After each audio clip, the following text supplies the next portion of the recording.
What is going on, everybody? Welcome.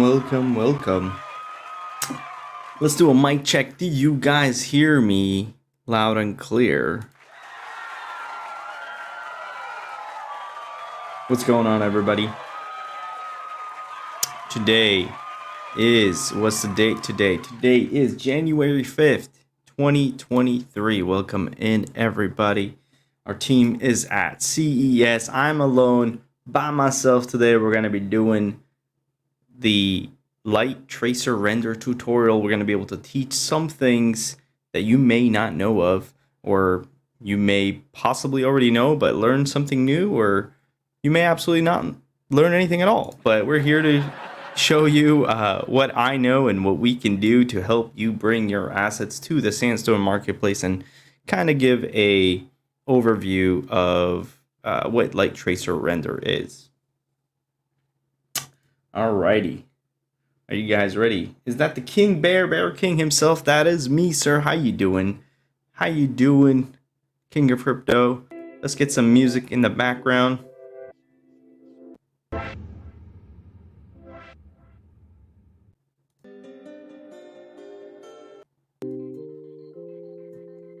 Great to be here. That's awesome, dude. Thank you for being here. Alrighty, guys. Today, we're going to be talking about light tracer render. I assume you guys hear me okay. None of you said I'm muted or anything. So, again, welcome in to those that are coming in. We're going to go over light tracer render today. We're going to try to go over some, basic controls on how to use light tracer, what it is, what it's not. Sending a big shout out to our team at CES at their booth. Can I get some applause in the chat, please, for them?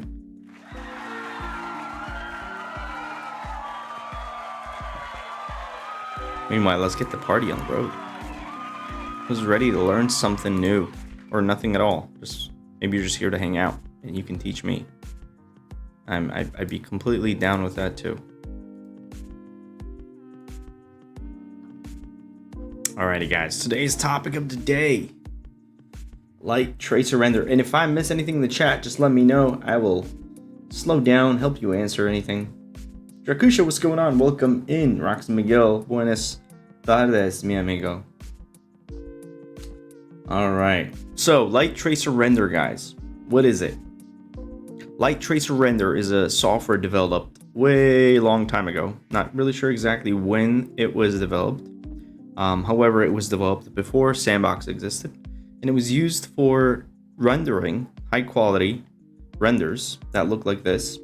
I remember there was like Houdini at the time. I don't know if this is using the same tech as that, but you can see here, this is how they started. They were doing renderings for art pieces and jewelry pieces and mechanical pieces, and that's their whole focus. That's the only thing they do, but they have been improving their product as they go along. It's a very simple tool, as you will see when we're walking through it. It's really fast, it's efficient. It does require a license. It does have a 14-day trial if you want to. However, the license is, there's two licenses actually. There's the monthly $9 a month, which you can pay. There's the yearly $6 a month, which would mean you would pay up front. So that's like what is that? 6 times 12, that's 72. So normally, that's like $36 discount if you do the yearly plan. And then you have the perpetual license, which is what I have. The perpetual license is basically a one-time payment, and it's only includes versions 2.x. That means, until they come up with 3.0 and plus, your license is covered. But it also means you can continue to using 2.x version, but it will no longer be supported. I think it's fairly cheap for a one-time thing. I was doing giveaways for this on my own channel at some point. Maybe we could do something like that at Sandstorm, but we don't have a giveaway for it right now. But it's completely free to try. I know some of you already have it. And then, you can try it for 14 days, so it'd be cool follow along if you want to later on when you go back into this video. All right, that is Light Tracer Render. Let's open up our Light Tracer Render. Okay.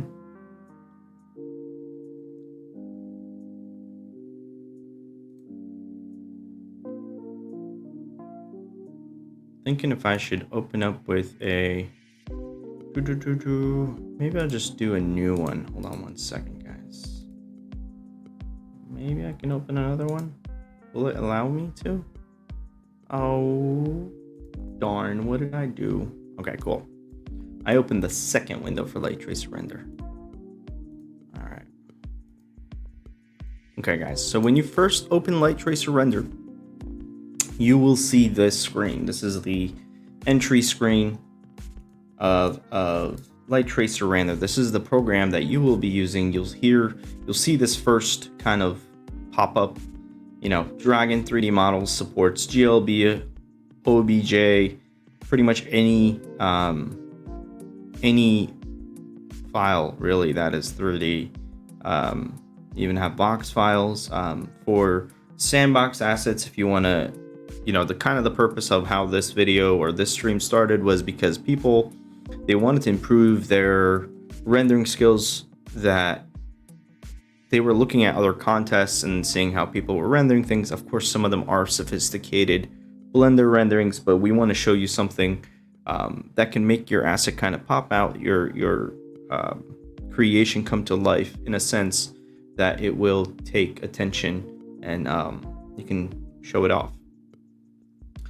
So first it'll say, you know, what kind of models it'll import. You have this little wizard, how to navigate in the 3D space. Rotate your camera by clicking the left button, middle mouse button to pan in, scroll in and out to zoom out, and then first person mode, hold the right button to use WSD to put for some first person, and then rolling camera. This one I actually never used, but we will try that ourselves. And then you have the touch screen as well. How you doing? Welcome in, guys. What happens if I buy the perpetual license and tomorrow comes out 3.0? Then you can only use it for the 2.x. That's the whole point. You don't know when they're going to release the 3.0, but right now with the 2.x, right now it's at 2.5. In all reality, I think they will go to 2.6, 2.7, 2.8, 2.9, right? Usually that's how softwares work, unless they have a major improvement they need to do or a complete rehaul, then they go to kind of version 3, right? And I don't see that coming anytime soon. Of course, I don't work for Light Tracer Render and I don't have any connections with them other than a few emails that we exchanged, but I don't have any alpha on that. So let's get started. So the application originally starts with this first render. We went through some of the basic controls, right? As it goes, I'm going to click the left mouse button in the middle and drag left and right. You can see I'm rotating around the object. This is a preset object that they come with. I'm going to do the middle mouse button to kind of pan around, right? And then the right mouse button to kind of look through. So camera's actually not changing the objects. I think you're just looking as if you're tilting your head left and right. I want to try this rolling. Oh, this is cool. See, this one I haven't tried yet. This is interesting. So it kind of tilts it left and right. I don't think you'll have a use for it, but you know, if you need it, it's there. On the left-hand side, you have your Scene Explorer, which is basically this ball. You have the scene floor. We'll go over the details on that. You have your materials. You don't really need to mess with these, but basically these are the materials that make up the 3D model. You have your light emitters. We can go over that a little bit. And then you have your camera view slots. On the bottom side here, we have your environment, which helps you make up what this environment looks like in terms of lighting, right? You can change the lighting interface. You can pick out certain areas. If you don't want an image in the background, you can do a gradient, right? You can set your specific gradient color as to what you want. But we're going to walk over these with a with a more concrete example, I just want to quickly go over these panels. So this is where you control kind of your lighting area. And then on the right side, you have your properties, which is based on the asset you selected. You have your library that you can actually like assign a different material.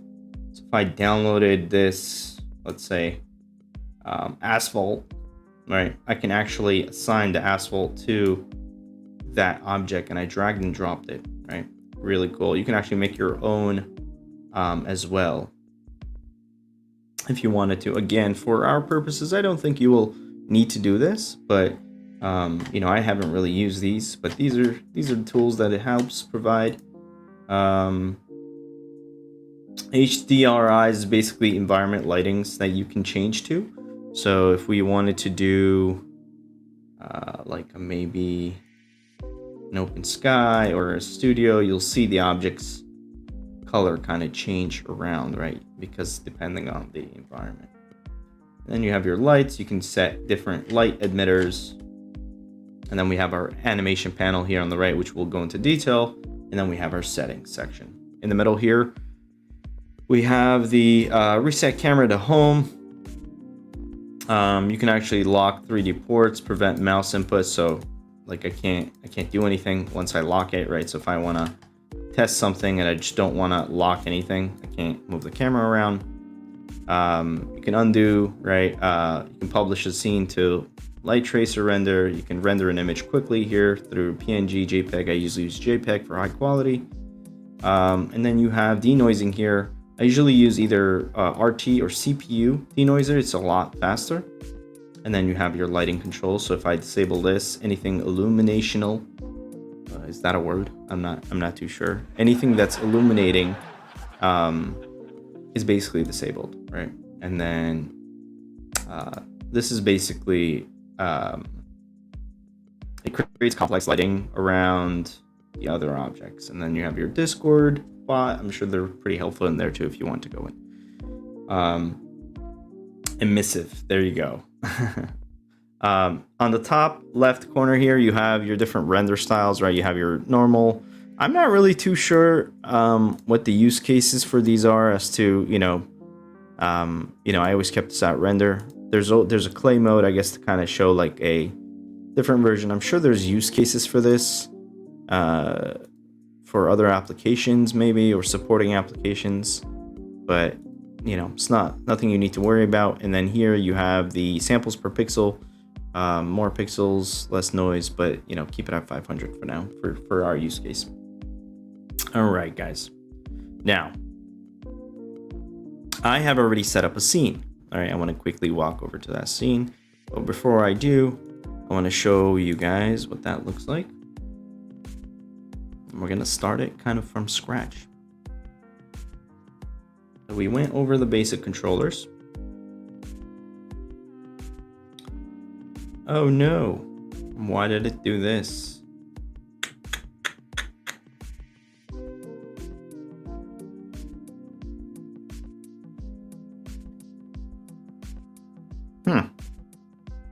Give me 1 second, guys. It just kicked out my license. So much for perpetual license. Now, I think it's because I opened up a second window. So it's smart enough to know that I have a second window up. So we're going to go back to where we were again. Okay. All right. Now, what I'm going to do is I'm going to delete. You don't even have to delete it. So in order to delete something, you can select it. This is the main, kind of the group of an object, right? I can delete either a piece of the asset, right? Make sure if you're, you know, checking an object, you want to make sure you're not moving the asset around, but the whole object around. So make sure you always select the main object here. You don't want to move something around. But yeah, we're going to go to that. Let's load up our scene that we created early on. Give me 1 second.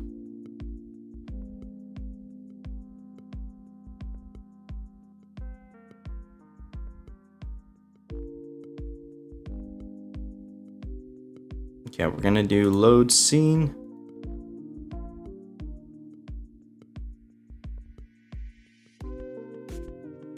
and then you're going to do replace, right? So all I did was just do load scene. You select the GLB file, right? So this is kind of the scene that I created, right? We have our collection, 2 collection assets from our Sandstorm collection, from our builders. And you can see these are GLTL files exported from Vox Editor, right?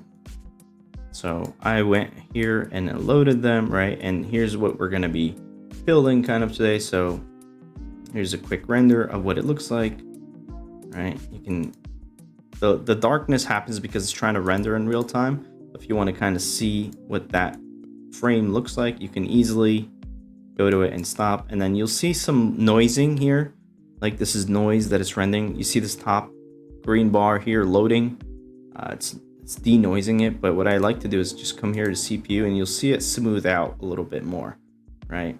You can see that, right? It'll smooth out a lot faster than it would if you didn't have CPU checked. All right, so this is kind of the animation that we're going to be doing, that something similar at least, right? And rendering this out. Now, how do we get here? So we're gonna load in the asset. Trying to make sure it doesn't share anything confidential that I have on my computer. In the meantime, give me 1 second.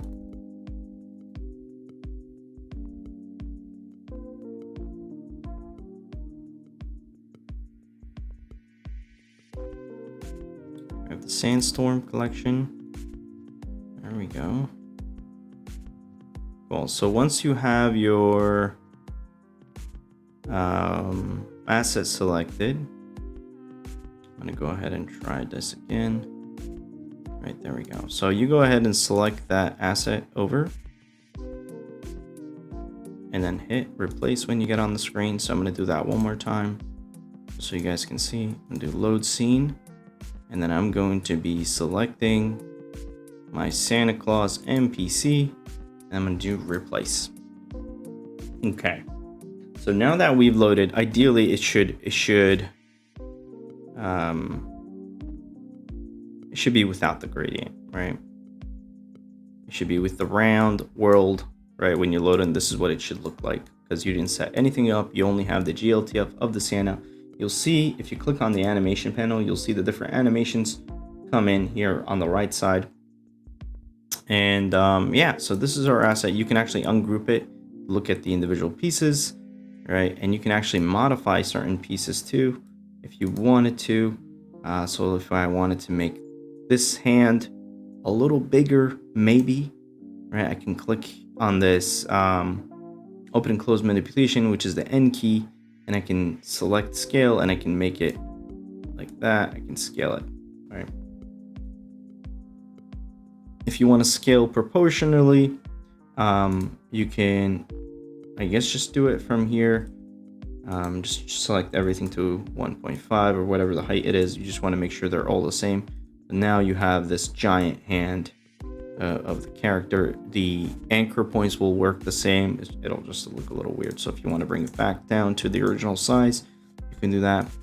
If you wanted to rotate, and we can actually talk about collision too. That's another thing that we can talk about during the end. But if you want to rotate it, you can also do that, right? You can also rotate the whole piece by going to rotate, which is T. And then, yeah, and translate is basically moving it in the location where it is, right? If I wanted to move it here, etc. We have a new add new button here that we'll go into in just a second. Collision detector, enable multi-selection mode. Yeah, you don't really need to use these right now. So let's say we loaded our asset, right? There's a few things you can do. First thing is, let's say we want to change the background, right? Let's make it either an image or a gradient. To make a gradient, you go here on the bottom left corner, increase gradient, and then you'll get a black and white usually gradient, and you can actually change your gradient direction, right? If you want the color to come out from the center or the corner, right? You can change the colors. of what you want it to be, right? So let's say if you wanted to do green with a going into a darker green, that's something you can do. But you can see it looks like it's like almost in thin air, and there's really no shadows or anything. So why is that? It's because there is no floor. The system doesn't know that there is a floor. Obviously there is a floor, but it's not admitting anything. It doesn't recognize shadows. And the way to do that is you got to add a floor to the render. And to be able to do that, you hit the plus key here. You'll see different floors here. You have a bent round, you have a turntable, you have a bowl. If you do a square floor, you'll see the shadows automatically come up, right? And you can do a lot of things with this. Now that itself becomes an object here. You see the square floor, right? You can make it bigger from the scale section. You can move it around, right? But yeah, so now that becomes the floor. So let's say if I wanted to add a reflection to this floor, I would select the scene floor, go to the properties, and then make it glassy. You see that? Oh, all of a sudden now we have this whole gloss effect down here, right? The more rougher you make the material, right? So think about plastic, and roughness is not really, it's not like metal, right? Roughness as in like plastic, right? So the less material it has, right, the more transparent the effect gets, right? And there's also edge fade, and this is kind of blending in the outside of the reflection based on distance, right? So you see that edge kind of gets clear. So you can do a little bit more or less by doing that, or you could just do shadow if you don't like glossy, right? If it's not a glossy floor, right? If it's not a glass floor or a glossy floor, you know, let's pretend it's ice, right? Maybe getting some reflection in the ice. I think that's a nice icy look, right? You get some reflection. And if you want to do shadows, you can just keep it as shadow, and again, you can keep however strong or light you want your shadow to be. Now, you can also do glass. I haven't really done a glass floor before, but I think you know, the elements here kind of go the same. Glass is more of a transparent material, so for a lot of the cases I think you will either need you know, just either a catcher, or you could do a completely different color too. If you want to make a red floor, you know, green lake or whatever, you can even move the character inside the thing, assuming it's in a swamp, right? So like that, right? So his knees are in there. Okay, so that's kind of like the asset placement and the floor placement. Well, that should help out a little bit. Now, what do we have on our topic next? So that's kind of the floor panel placing. Next thing, of course, we want to get into is animating and how animation kind of works in Light Tracer Render, right? So this is your avatar here, and over here you want to go to animation. There's a couple simple ways. First one that you guys may all be already aware of is turntable, right? Which is basically a very simple rotating asset. It'll rotate as many seconds as it has, right? If you have a short animation, you can make it rotate multiple times for that animation period, or you can reduce this area to make it rotate faster, so it'll do a 360 based on the speed. So it's also the more seconds you have, the longer it'll also take you to render. So we usually do around 9 seconds for our videos and stuff. So a 9-second video with an animation, or an 8-second video, right? Usually, right? So that'll kind of rotate that. Very simple, right? But we are here to do something a little different about this tutorial. We don't want to just do a simple rotation. And if you're happy with this, all you got to do is basically just do render video. You do MP4 or GIF. I recommend doing MP4 and then converting it to GIF. If you want to do GIF directly, that's totally up to you. And then that will render out the full video of 360. If you want to edit the frame rates or how, you know, if it doesn't rotate, right? If you don't want it to rotate, you can keep a looped video or an unlooped video, and it can just be a specific animation, right? And if you want to do an animation of, let's say, Santa's cheering, right? That's the animation we have. It's a you can see that it's a 3.5 second animation. You can do +1, and what that will do is, you'll see here, it'll add like a layer. It'll add a layer of that animation. When I hit play, you'll see that my camera is not rotating, but the animation is playing. But since I have an 8-second video length, it'll just stay as whatever it was idle, right?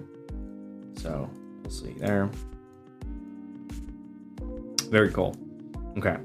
So let's say if I wanted to add back that loop or that 360, right?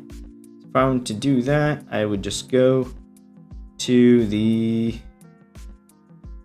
rotation here, set it for 360, right? And then now my asset will rotate in its pivot point, and then it'll stop. So what if I wanted to keep doing it, right? What if I wanted to keep the animation, the single animation going, right? I would just do loop, and then you'll see that it'll repeat, but the animation will get cut halfway. So if you want a full 2 loops, what you need to do is, whatever your animation length is, you have to multiply that by 2 or 3, depending on how many loops you want to do. In this case, it's a 3.5 second animation.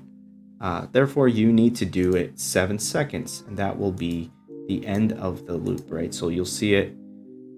He'll do it once, and then he'll do it again, and that was the halfway point, and then that'll start and stop, and then kind of like ending and starting keyframes, same concept. It'll continue where it left off, and then it'll keep looping. If you do not looped, if you do once, right, you'll see it only do once. If you do stretch, what stretch will do is, depending on whatever seconds your animation is for that specific asset, it'll kind of stretch out that animation. So this is a 3.5 second animation. It'll actually make it half times slower, right? So normally he was a little bit more dynamic, right? So if we do, for example, 1.5 seconds, right? He will do that animation a lot faster, right? And you can render that way. But you always want to keep it whatever you kept it at, right? Now, that is pretty much the simple form of rendering, and you can just render that video. You're done and deal. A couple of other things you can do is maybe scale, point, zoom out with your middle mouse button, zoom in, and then arrange it based on the center or the grid or whatever. Now, I want to get into a little bit more complex things, such as cameras and how that works, because that is a new feature inside of Light Tracer Render. So I want to bring in a second asset, right? Because I want to make a scene. What I'm going to do is I'm going to do load scene, and I am going to be bringing in a Christmas tree, right? But instead of replace, what I will do is I will say add, okay? Because I want to add, and you'll see that I kind of like go on top of the Santa Claus, because that's kind of where all assets spawn. You want to click on the group here, drag it up. I guess I should bring it down. Huh, that's weird.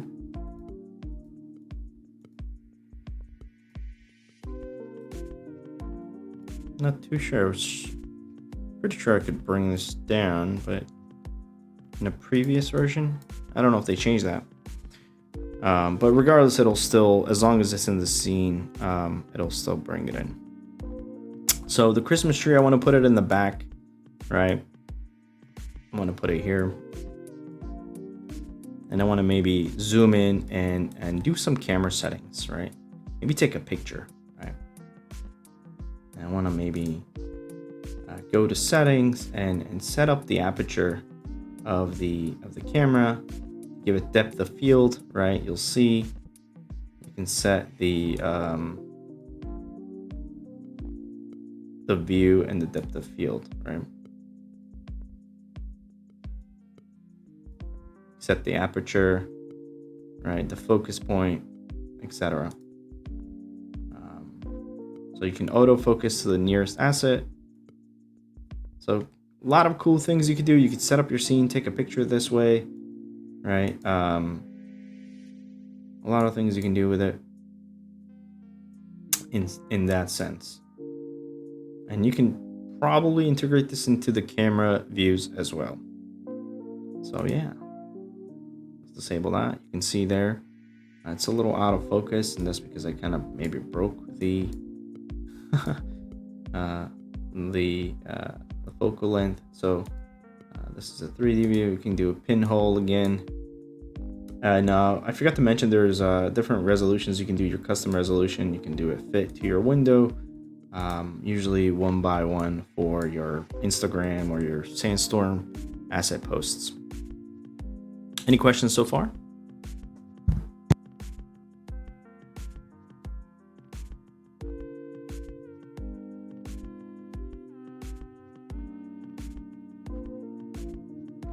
If you scale some of the animations, we can do it right now. Animation will not break. It'll clip, but it won't break. Such as, so let's make his hand bigger again. Right. So we're gonna select Santa Claus. We're gonna double click on it, select the hand, and I'm just going to scale his hand to 2. Okay, I just want to make his hand bigger, and you'll see. Ideally, I haven't actually tested this, but ideally, what should happen is that arm should move exactly the way it did with the animation as well, right? See, his hand is a little bigger than the other one. Does it reset? I wonder if it's camera specific.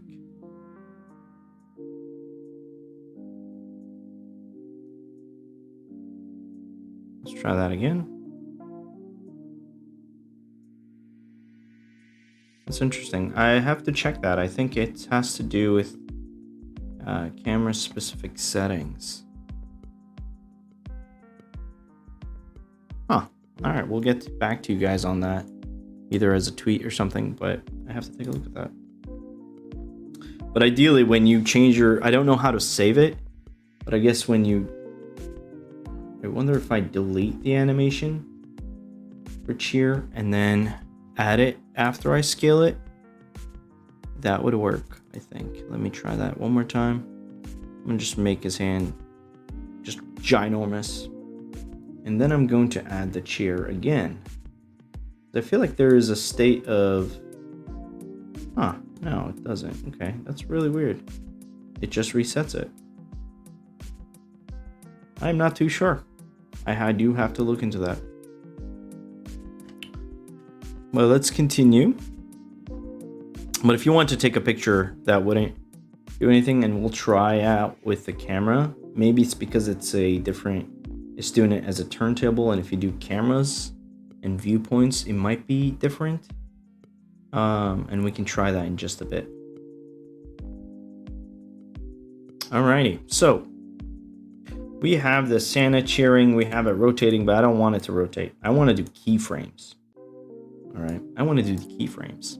So now you can sort of see, you have to now sort of set scenes, right? As you previously saw, we had a video coming up, right, from the tree. So what I'm going to do is I'm going to set up multiple scenes, right? So I'm going to go to my view slot here, right? I'm going to set up multiple scenes and position my assets accordingly.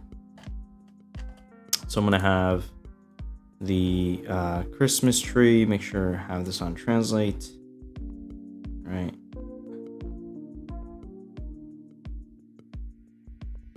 And you could, like, for example, scale the Christmas tree, and I know that will still translate into the video. At least it should. Right. Now I have this ginormous Christmas tree with big boxes. Okay.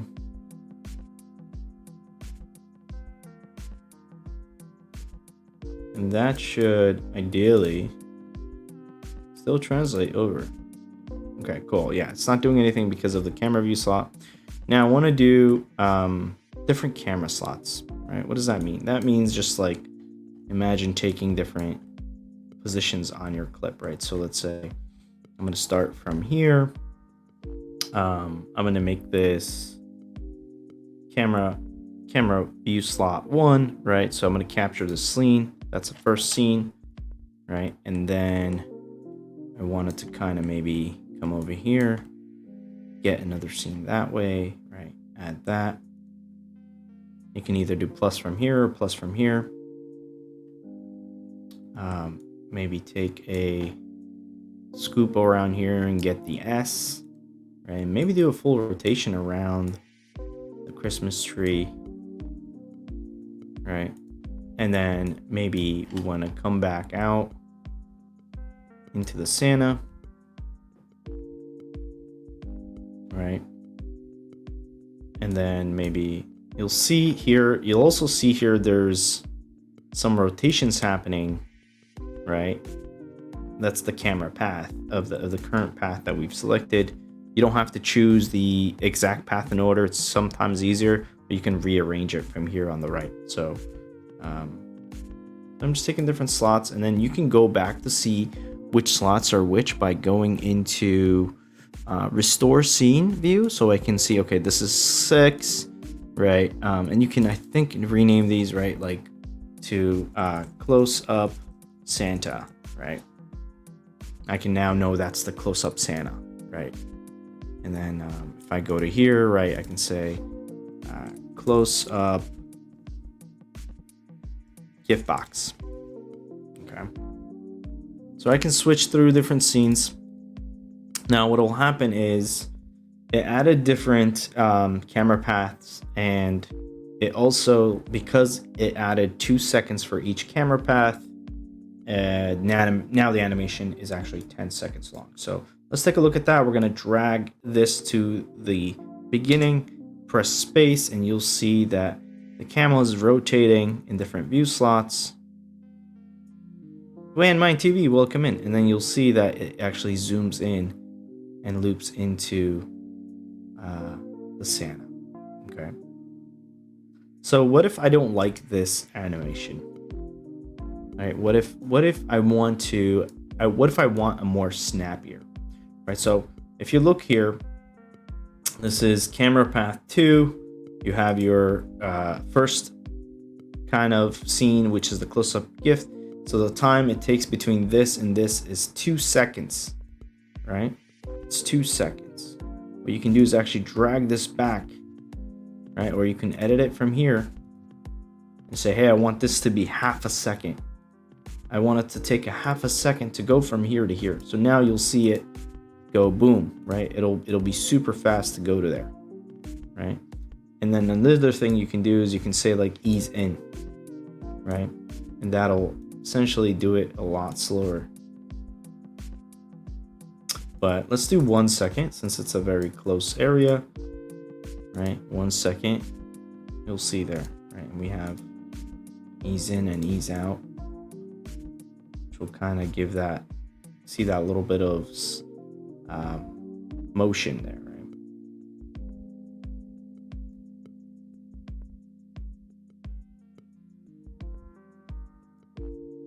So before it was 2 seconds to get there, and we could keep it at 2 seconds. It's really up to what you want to do.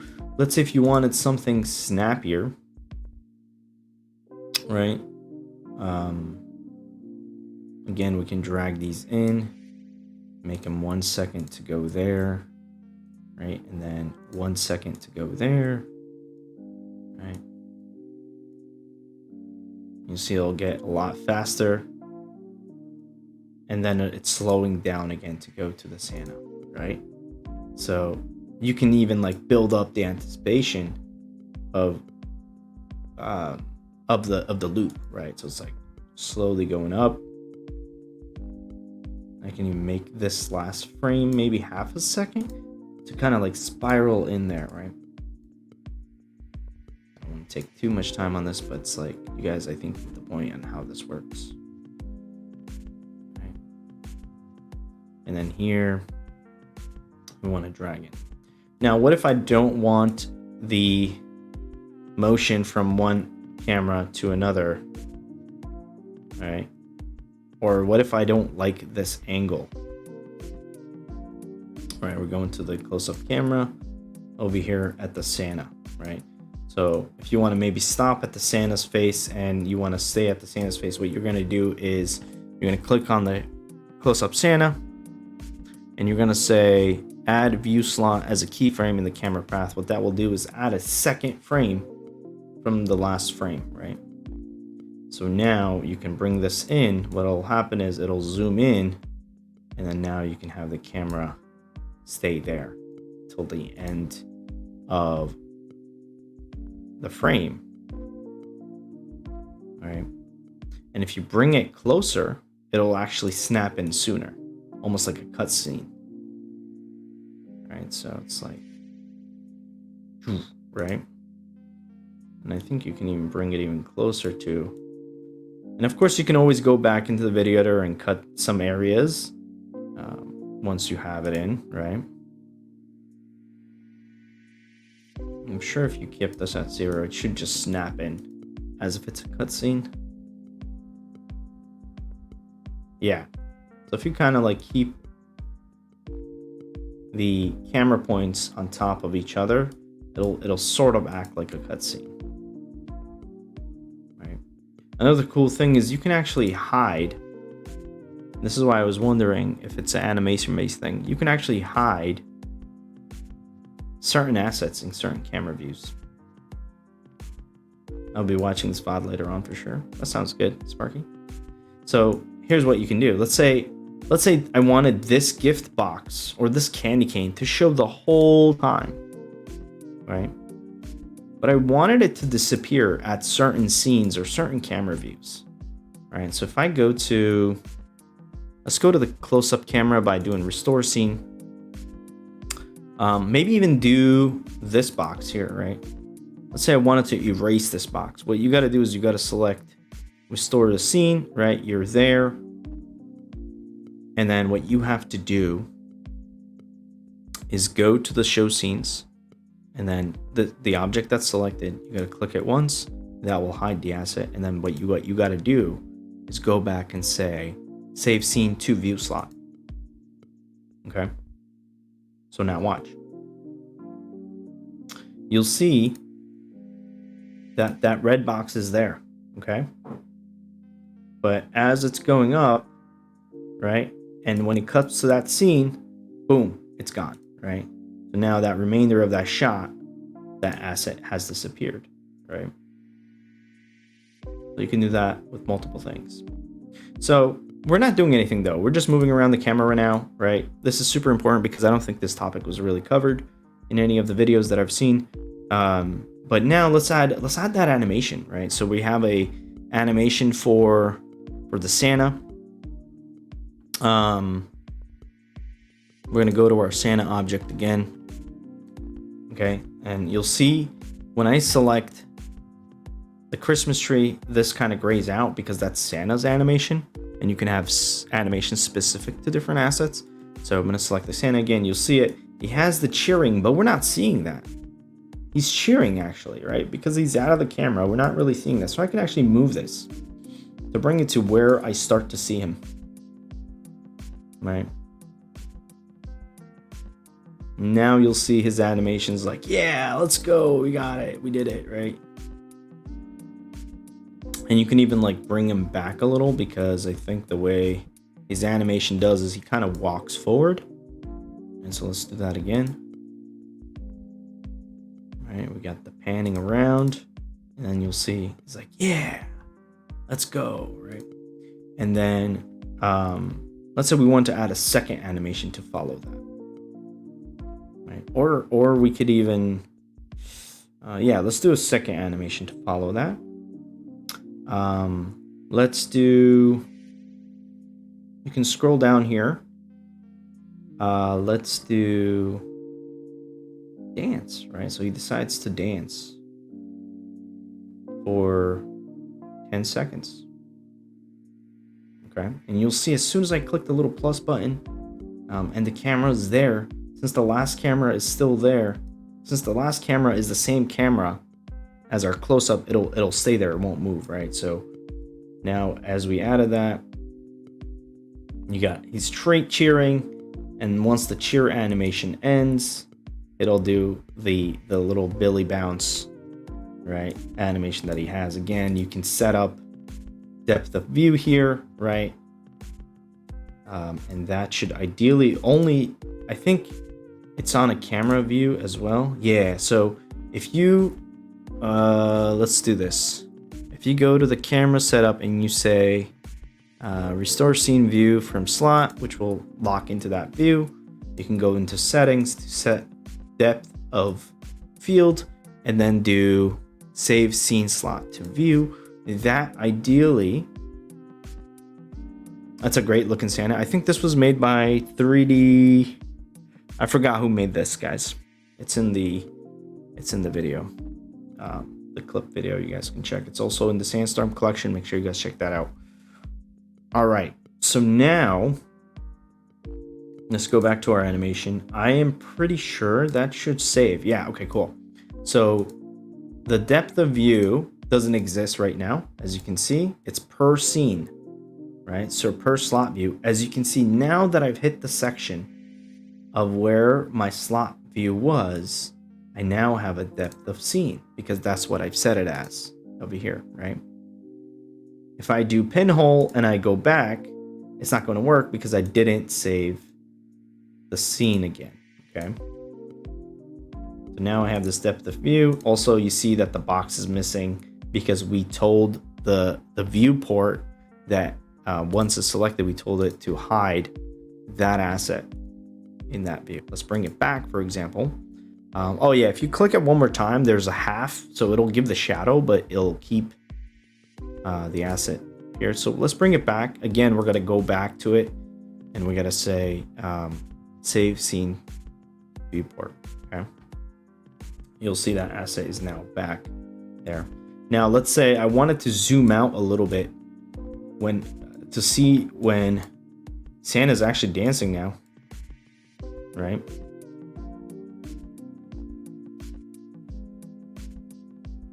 I want to zoom out a little bit. I'm going to do viewport again. And then now the issue is this new slot that I've added has become the new end slot and the transition hasn't changed. So I will probably either need to keep that one or transition it out. So to keep Santa exactly in that frame while he's cheering, I got to move the second one over here. And then I have to create a new scene again. So 2 new camera views. But let's create the first one first. So now the new scene, I want it to be a little farther away. And then I'm going to do plus. Good. There is also the depth of field. Did not know. Yeah. So the view slot is the slot that I want to keep right now at this view, which is slot number 7. All right. And then I'm going to change it to being pinhole because I don't want the depth of field anymore. Or maybe I do and I just need to change it to, I'm not really good with cameras, guys. I don't know what any of this does.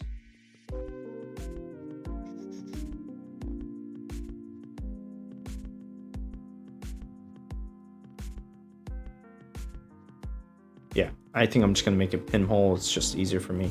But now I want to see him dancing in this final camera view. Okay.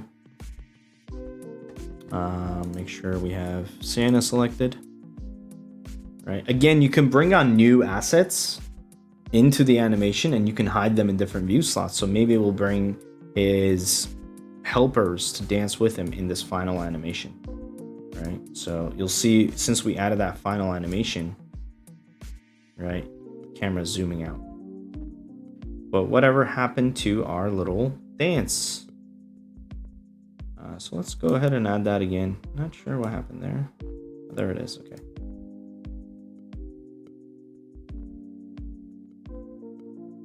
So zooming out, going in.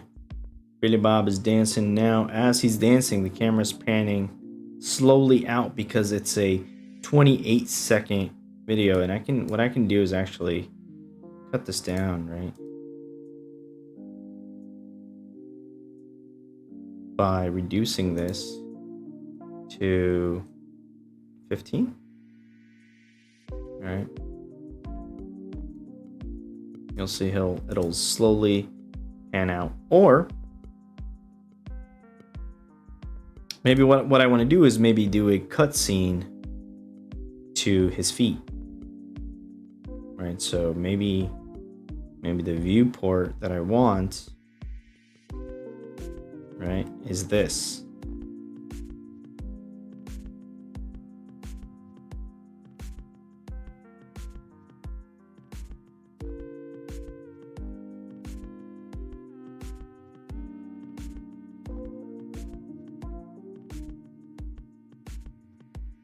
I have no idea how to set this actually. There you go. So you just click and it'll do it. You just click and it'll do the magic. So you might want to make sure you go to that. Want to make sure you select it, and I'm going to do scene save. Hope I got the right one. So now this last scene has to be duplicated because we want to get there. So the last two scenes that you want to keep, if you want to keep it at a steady pose, you need 2 frames of the same one, basically, right? So I have that, but I want this last scene to be transitioning out of him to his feet, right?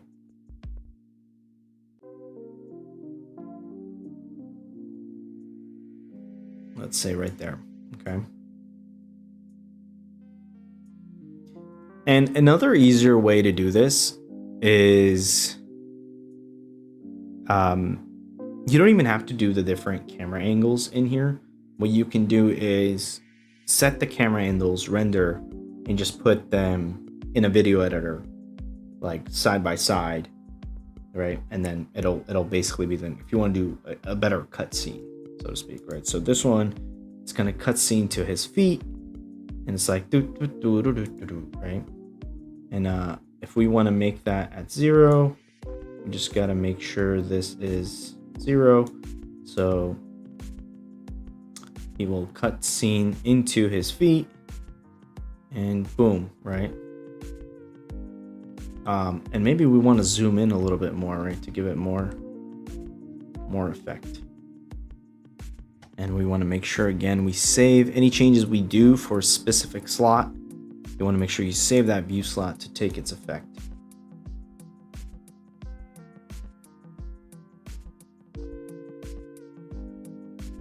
Right, and then you'll see that his feet, maybe this animation will come in a little sooner, right? That way there's no pause there.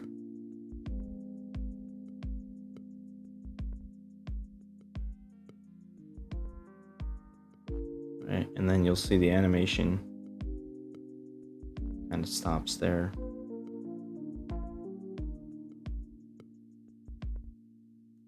You can play with it, right?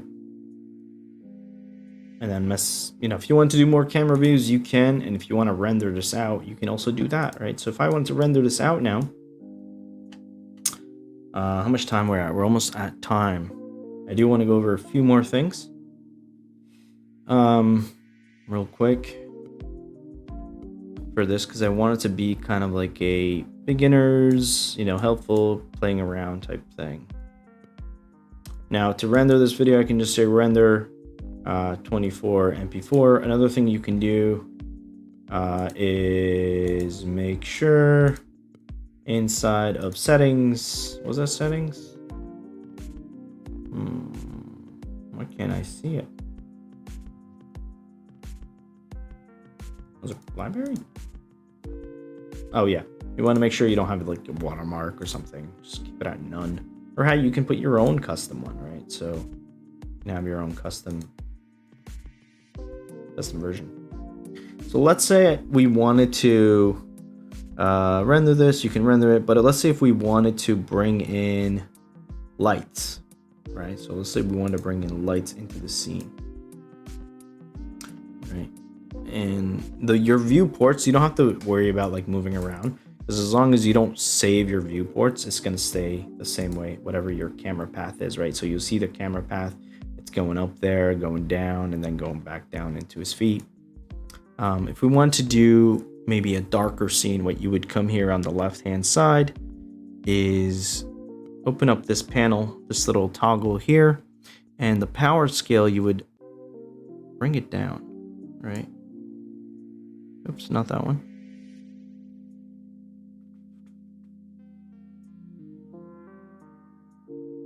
It's not what I wanted to do.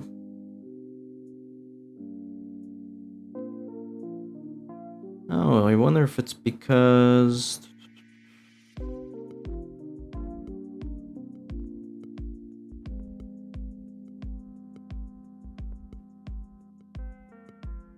why is the scene not going dark?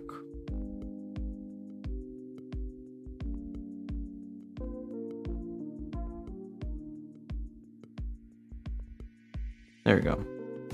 If I want to do like a dark scene, I have to see why it doesn't work in the gradient. I'm not too sure what doesn't work in the gradient, but it will work in the dark, and it should also work in the sky, right? So if I wanted to do a dark scene, I could set it up, but I wanted to show something. What if I wanted to make something emissive? I can double click on that object, click on properties, right? And I can turn on the emissiveness here, right? And you'll see that come to life when we turn it off. And then here you'll want to turn on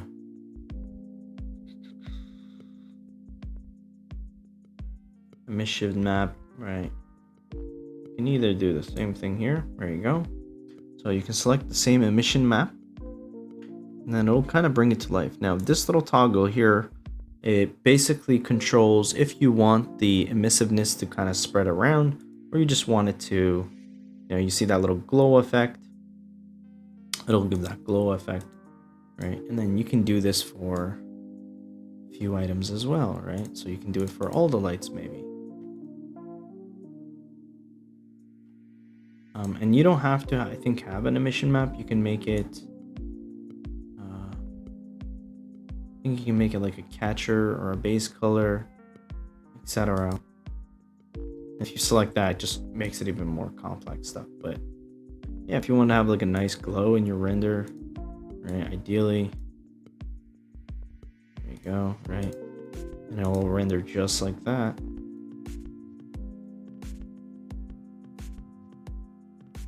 And then this is just a preview, right? But when you render the full image, enjoying the tutorial, thanks for this, Dizzy. Yeah, sure thing, man. I mean, I'm not 100% an expert on this. I'm just trying to show what I know.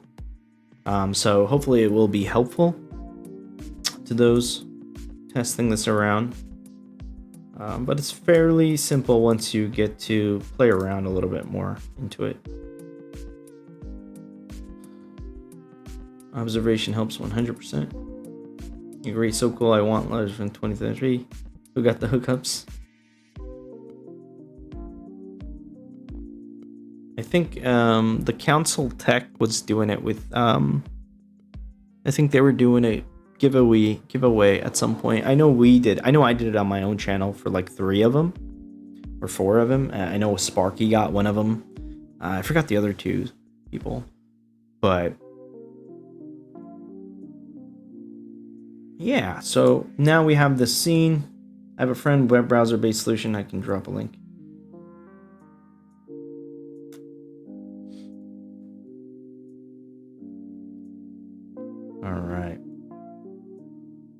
So what else did I want to show? Yeah, so again, like I said, you can take these scenes, bring it up. Again, you can change the HDR maps to different scenes. You can look at different HDR maps online and bring them in here. All right. Again, I'm still pretty new to this HDR stuff, but you know, there's different ways you can do this. Again, if you have your floor, right? Don't forget about your floor. You still have your floor there. Let's do a different floor actually, right? Forget the lighting scene. Let's do a maybe a like a bent stand floor, right? So now we can use the lighting of the HDR, but now we'll have this kind of, yeah.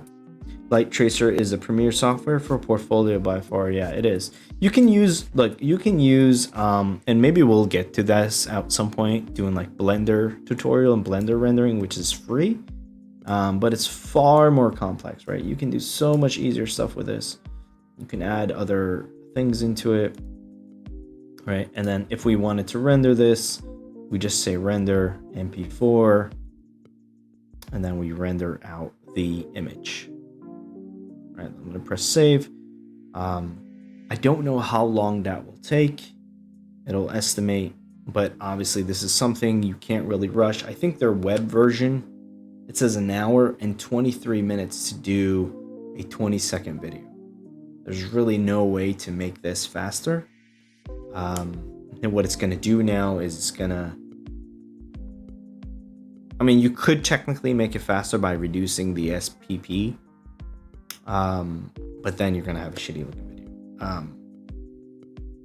But yeah, so just let it run, save their file. You can save this exact file, and turn your computer on at night and just leave it to render when you're happy with the result. And then at the end of the day, you'll have an amazing video to use. Obviously, we're not going to sit here 1 hour and 22 minutes to render this out, but we do see the preview, right? Of what will happen. It'll look exactly like this, right, with the full animation. What it's basically doing is taking each frame and rendering it one by one. And yeah, another thing you can do is you can drop the frame rate. That's also an option, I think, but then you'll have a little bit more choppier video, right? That will kind of render it a lot faster. But you know, 24 frames per second is kind of where the sweet point is. Anything above is, I think, overkill. Anything below, it's just going into like GIF mode. Cool. Some things that I did want to talk about before we logged out. So you can definitely save this scene, come back to it, edit it. You can add more assets to it. Let's go ahead and add in the gingerbread man by Maxi into the scene as a final note. And you want to say add here. You see Maxi's coming in here. And let's say, I called the ginger man Maxi. Let's say this asset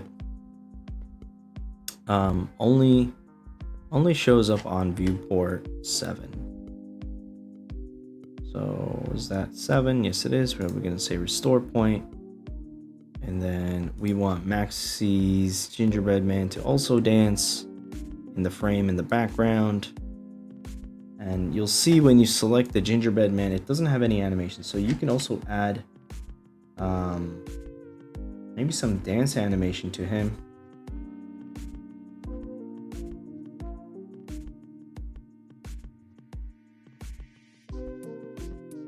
Does he have any dance animations? Even run as an example. This is for an example. You'll see it added it, but you want to add it to here. And if you want to loop it, maybe, right? Maybe you want to loop it. You just want him to keep running in place, and that's his theme. Make sure he's showing on that asset. And he will probably show on the other camera slots too now. Let's try to see. I'm pretty sure, yeah, he will. So what you want to do is you want to go into those camera slots, right, where he's showing, right? So he's showing here, and we don't want him to show there. What you want to do is you go to that scene on, check it out, and then you'll say save scene view to slot. Okay, now he's disappeared from that view. It looks like all other views as well. And then he's back here. So let's see how that happens, if that worked, we did a good job on that or not. But yeah, so he's not showing up there, and then he's showing up here at the end, just running in place. But I wish there was a way to move the objects and create keyframes as well. That would be cool. Yeah, but that doesn't exist. And I think one other thing that you can do is you can select an object, and then you can do open this 3D manipulation and say dynamic here, and then add in a gravity. What's going to happen is you'll see he should ideally fall down. I forgot how this one worked.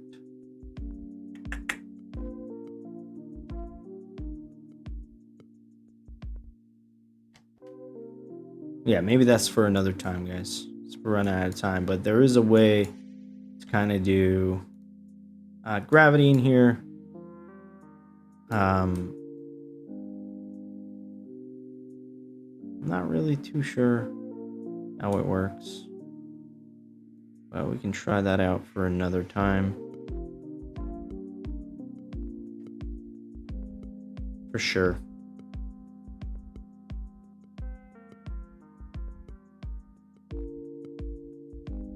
And see if I can actually maybe show it off in the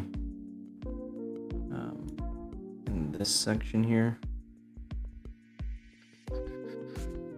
Select gravity, do 9.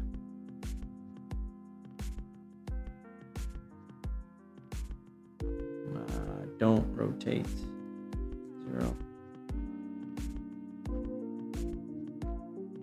Yeah, I'm not too sure how that one works. But I know I've gotten it to work before from here. Maybe there's something else I'm forgetting to set. But that is a new tool. You can actually set, like, if you want to throw like assets from the top and they just fall down and just like fumble or something. You can do that as well as part of the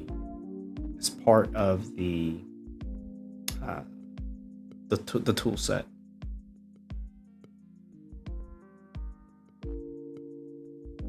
Yeah, doesn't seem to be working, doesn't like what I'm doing. But we'll find that out how that works, and we'll get back to you guys on that. But hope that was helpful, guys. We're pretty much an hour and 15 minutes. I hope this video was helpful. Hope you learned something, if anything. Otherwise, it was fun hanging out with you guys. Thank you guys for joining me today, and I look forward to seeing you guys again in the future. Happy New Year again to those who I haven't had a chance to say Happy New Year. Yeah, thanks guys. Thanks for tuning in. Hope you guys have a great one. Dizzy out. Peace.